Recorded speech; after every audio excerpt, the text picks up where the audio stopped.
Hi friends, teachers cafe എന്ന എൻ്റെ ചാനലിലേക്ക് എല്ലാവർക്കും ഒരിക്കൽ കൂടി സ്വാഗതം. ഇന്ന് നല്ല സൂപ്പർ ഫ്ലഫി ആയിട്ടുള്ള കപ്പ് കേക്കിൻ്റെ റെസിപ്പി ആയിട്ടാണ് വന്നിട്ടുള്ളത്. എല്ലാവർക്കും വളരെ എളുപ്പത്തിൽ ഉണ്ടാക്കാൻ പറ്റുന്ന ഒരു കപ്പ് കേക്കാണിത്. മോൾഡ് ഒന്നും വേണ്ട, സാധാ ഒരു പേപ്പർ കപ്പ് വെച്ചാണ് ഞാൻ ഉണ്ടാക്കിയിട്ടുള്ളത്. എല്ലാവരും ട്രൈ ചെയ്തിട്ട് അഭിപ്രായം പറയാം. അപ്പോൾ നമുക്ക് വീഡിയോയിലേക്ക് കിടക്കാം. ഇതിന് ആദ്യമായിട്ട് 2 മുട്ടയാണ് വേണ്ടത്. 2 മുട്ട നന്നായിട്ട് ബീറ്റ് ചെയ്തെടുക്കണം. ബീറ്റർ വെച്ചോ വിസ്ക് വെച്ചോ സ്പൂൺ വെച്ചോ എങ്ങനെയാണെന്ന് വെച്ചാൽ നമുക്ക് ബീറ്റ് ചെയ്യാം. ബീറ്റർ വെച്ചാണെങ്കിൽ നല്ല സോഫ്റ്റ് ആയിട്ട് കിട്ടും. സ്പൂണും ഫോർക്ക് അല്ലെങ്കിൽ വിസ്കൊക്കെ വെച്ച് കഴിയുമ്പോൾ ഒരുപാട് ടൈം എടുക്കുന്നുള്ളൂ, വേറെ കുഴപ്പമൊന്നുമില്ല, എങ്ങനെ വേണമെങ്കിലും ചെയ്യാം. ഞാനിവിടെ ബീറ്റർ ഉപയോഗിച്ചാണ് ചെയ്യുന്നത്. നല്ല ഫ്ലഫി ആയിട്ട് മുട്ട നന്നായിട്ട് സ്പോഞ്ചി ആയിട്ട് വരും. നന്നായിട്ട് തന്നെ ബീറ്റ് ചെയ്യണം. ആദ്യം തന്നെ സ്പീഡ് കുറച്ചിടുക, എന്നിട്ട് പയ്യെ സ്പീഡ് കൂട്ടിയിട്ട് നന്നായിട്ട് ബീറ്റ് ചെയ്തെടുക്കുക.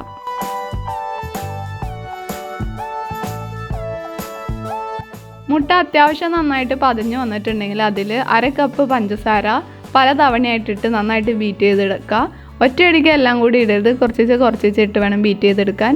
അങ്ങനെ ബീറ്റ് ചെയ്തെടുക്കുകയാണെങ്കിൽ നന്നായിട്ട് തന്നെ നല്ല സോഫ്റ്റായിട്ട് കിട്ടും. കണ്ടോ,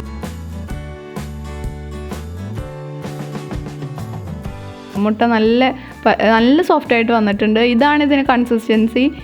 ഇത്രയും സോഫ്റ്റായിട്ട് വരണം. നമ്മൾ വിസ്ക് ഉപയോഗിച്ച് ചെയ്താലും ഇത്രയും സോഫ്റ്റായിട്ട് തന്നെ വരണം.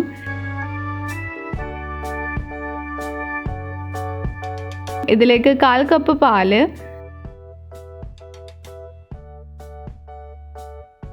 1/4 കപ്പ് ഓയിൽ,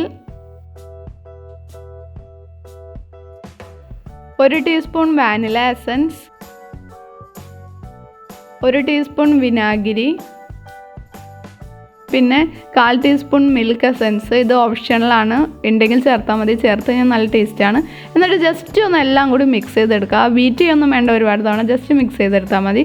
ഇതിലേക്ക് 1/2 teaspoon baking powder, 1/4 teaspoon baking soda, 1/2 cup maida, ഇത്രയും ഇട്ടിട്ട് നന്നായിട്ട് മിക്സ് ചെയ്തെടുക്കാം. സ്പൂൺ വെച്ചാലും മിക്സ് ചെയ്തെടുക്കാം, അല്ലെങ്കിൽ വിസ്ക് വെച്ചാണെങ്കിലും. ബീറ്റർ വെച്ച് ഇങ്ങനെ പെട്ടെന്ന് മിക്സ് ചെയ്യുകയാണെങ്കിൽ ഒട്ടും പൊടിയും കട്ടയൊന്നും ഉണ്ടാവില്ല. അതുകൊണ്ട് ബീറ്റർ വെച്ചാണ് ഞാൻ ചെയ്തത്. അപ്പോൾ പാകത്തിനുള്ള കൺസിസ്റ്റൻസി ആയിട്ടുണ്ട്. നമുക്കിതെല്ലാം ഓരോ പേപ്പർ കപ്പിലേക്ക് ഒഴിച്ചു കൊടുക്കാം.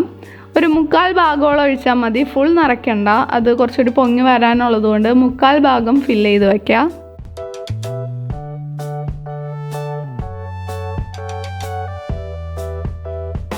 എന്നിട്ട് ഇത് ടാപ്പ് ചെയ്ത് കൊടുക്കുക. ഇനി നമുക്കിത് ഇഡ്ഡലി പാത്രത്തിലാണ് നമ്മൾ ഉണ്ടാക്കാൻ പോകുന്നത്. ആദ്യമേ തന്നെ അടച്ചു വെച്ച് ഒരു 10 മിനിറ്റ് ചൂടാക്കിയ ഇഡ്ഡലി പാത്രമാണിത്. ഇതിലേക്ക് വെച്ചിട്ട് ഒരു 35 മുതൽ 40 മിനിറ്റ് വരെ നമുക്കിത് ബേക്ക് ചെയ്തെടുക്കാം. 35 മിനിറ്റ് കഴിഞ്ഞിട്ട് തുറന്ന് നോക്കുമ്പോൾ അത് നന്നായിട്ട് വെന്ത് കിട്ടിയിട്ടുണ്ടാവും. നല്ല ഒരു ചെറിയൊരു ബ്രൗൺ കളറൊക്കെ സൈഡിൽ വന്നിട്ടുണ്ട്. ഒരു എന്തെങ്കിലും വെച്ചൊന്ന് കുത്തി നോക്കുമ്പോൾ അതിലൊന്നും ഒട്ടി പിടിക്കുന്നില്ലെങ്കിൽ അത് വെന്തിട്ടുണ്ടെന്നാണ് അർത്ഥം. അപ്പോൾ നമ്മുടെ കപ്പ് കേക്ക് റെഡി ആയിട്ടുണ്ട്. പയ്യെ സൈഡ് ഇതേപോലെ വിടിയിച്ച് കൊടുക്കാം.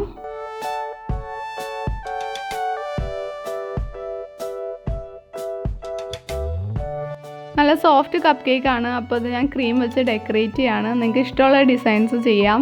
ഞാനിവിടെ പല ടൈപ്പ് ഫ്ലവേഴ്സാണ് ചെയ്യുന്നത്. കപ്പ് കേക്ക്സ് നമ്മൾ ഒരുപാട് ബേക്കറിയിൽ നിന്നൊക്കെ വാങ്ങിച്ച് കഴിച്ചിട്ടുണ്ടാകും. പക്ഷേ സ്വന്തമായിട്ട് കപ്പ് കേക്ക് വീട്ടിലുണ്ടാക്കിയിട്ട് അത് വീട്ടിലുള്ളവരെ കൊണ്ടും കഴിപ്പിക്കുക, നമ്മളും കഴിക്കുമ്പോൾ കിട്ടുന്ന സന്തോഷം പ്രത്യേക സന്തോഷം തന്നെയാണ്. നമുക്ക് വീട്ടിൽ ഉണ്ടാക്കാൻ പറ്റാത്തതായിട്ട് ഒന്നുമില്ല. അപ്പോൾ കപ്പ് കേക്കൊക്കെ എപ്പോൾ വേണമെങ്കിലും നമുക്ക് ഉണ്ടാക്കാവുന്നേ ഉള്ളൂ. നല്ല എളുപ്പമാണ് ഉണ്ടാക്കാൻ. വീഡിയോ കണ്ടപ്പോൾ നിങ്ങൾക്ക് മനസ്സിലായിട്ടുണ്ടാവും. നിങ്ങൾക്ക് ക്രീം ഉണ്ടെന്നുണ്ടെങ്കിൽ കുറച്ചും കൂടി ഭംഗിയാക്കി വയ്ക്കാം കപ്പ് കേക്ക്. അത്രയേ ഉള്ളൂ. ക്രീം ഇല്ലാതെ കഴിക്കാനും ടേസ്റ്റ് തന്നെയാണ്, ക്രീം ഉണ്ടെങ്കിലും നല്ലതാണ്. അപ്പോൾ എല്ലാവരും ഇതൊന്ന് ട്രൈ ചെയ്ത് നോക്കുക. ഇതിൻ്റെ ഡിസൈനിങ് എളുപ്പമാണ്. നിങ്ങൾക്ക് എന്തെങ്കിലും സംശയം ഉണ്ടെങ്കിൽ താഴെ കമൻറ്റ് ചെയ്താൽ മതി. സംശയം എനിക്ക് അറിയാവുന്ന രീതിക്ക് ഞാൻ പരിഹരിച്ച് തരാം.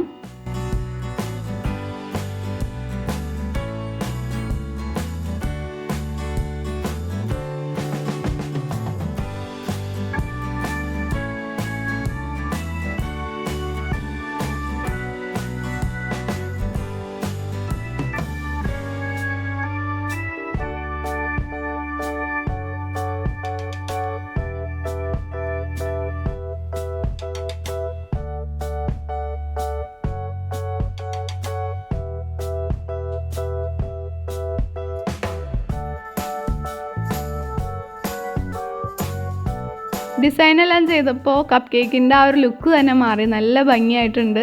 അപ്പോൾ ഇതെല്ലാവരും ട്രൈ ചെയ്ത് നോക്കിയിട്ട് നിങ്ങളുടെ അഭിപ്രായം പറയാം. Thanks for watching.